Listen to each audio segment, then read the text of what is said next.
Banyak kisah tentang orang yang bertaubat dan kembali ke jalan Allah. Ada yang dramatis, ada pula yang biasa-biasa saja. Ada yang karena sebab-sebab sepele, ada pula melalui proses panjang sebagai hasil pergulatan pemikiran dan pergolakan rohani. Berikut ini adalah kisah orang yang telah sadar yang ingin agar perilaku buruknya di masa lalu tidak lagi terulang. Suatu hari, Ibrahim bin Adam yang sehari-hari dipanggil Abu Ishaq kedatangan tamu seorang laki-laki. Setelah menyampaikan berbagai pengakuan dosa dan kesalahannya di masa lalu dan tekadnya untuk bertobat, tamu tersebut ingin mendapatkan resep agar perbuatan lamanya tidak mudah kambuh.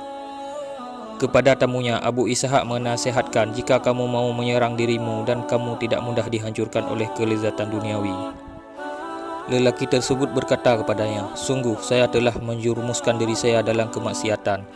Oleh karena itu, tolong berikan saya resep untuk mencegahnya. Ibrahim bin Adam berkata kepadanya, jika engkau mampu melakukan 5 hal, engkau tidak akan menjadi ahli maksiat. Lelaki tersebut berkata, dia sangat penasaran untuk mendengarkan nasihatnya. Tolong beritahukan kepadaku tentang 5 hal tersebut, wahai Abu Ishaq, kata lelaki tersebut. Pertama, bila kamu akan melakukan kedurhakaan kepada Allah yang Maha Tinggi dan Maha Mulia, janganlah kamu memakan rezekinya, kata Abu Ishaq mengawali nasihatnya. Lalu dari manakah aku akan makan? Bukankah semua yang ada di bumi ini rezeki pemberiannya? Lelaki itu coba mengomentari. Begini, pantaskah kamu memakan rezekinya sedangkan pada saat yang sama kamu durhaka kepadanya? Tandas Ibrahim. Kedua, apabila kamu hendak berlaku durhaka kepadanya, jangan sampai kamu menginjak buminya. Abu Ishaq melanjutkan keterangannya.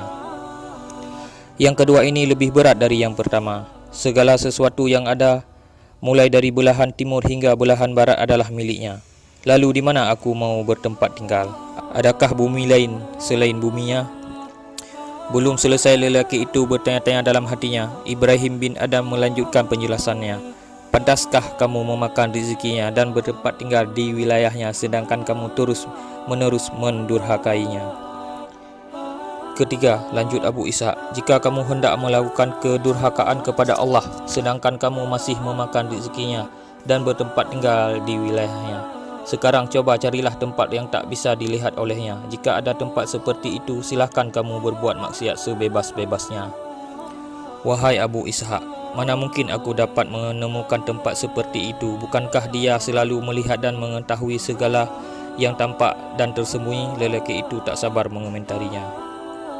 Pantaskah kamu memakan rezekinya, bertempat tinggal di wilayahnya, sedangkan kamu masih saja durhaka kepadanya dalam penglihatan dan pengawasannya? Keempat, jika malaikat maut datang kepadamu hendak mencabut nyawamu, cobalah kamu meminta kepadanya untuk diberi tangguh beberapa saat agar ada kesempatan bagimu untuk bertobat dengan tobat yang sesungguh-sungguhnya dan beramal saleh sebanyak-banyaknya. Lanjut Abu Ishaq. Mustahil ia mau menerima permohonanku, kata lelaki itu. Demikianlah, kata Ibrahim melanjutkan, kamu tidaklah mungkin akan mampu menangguhkan kematian walaupun sesaat sehingga kamu dapat bertaubat sebelum maut menjemputmu. Jika saat kematian sudah tiba, tak ada yang bisa memajukan ataupun mengundurkannya. Dengan demikian tiada jalan bagimu untuk menyelamatkan diri. Kelima, jika nanti pada hari kiamat malaikat Zabaniyah telah datang kepadamu untuk mengiringmu ke neraka, usahakan untuk menolaknya. Sampai di sini lelaki itu menangis sambil berkata, mereka tak mungkin membiarkanku begitu saja walaupun aku berusaha membela diri dengan berbagai alasan dan argumentasi yang masuk akal. Jika demikian, bagaimana mungkin kamu mendapatkan jalan keselamatan? Tungkas Ibrahim mengakhiri dialognya dengan sebuah pertanyaan yang diharapkan dapat dijawab oleh lelaki tersebut dengan jawaban amal, sikap dan perilaku yang benar. Nukilah kisah yang tertulis dalam berbagai kitab salaf tersebut memberikan gambaran kepada kita tentang jalannya orang yang bertaubat.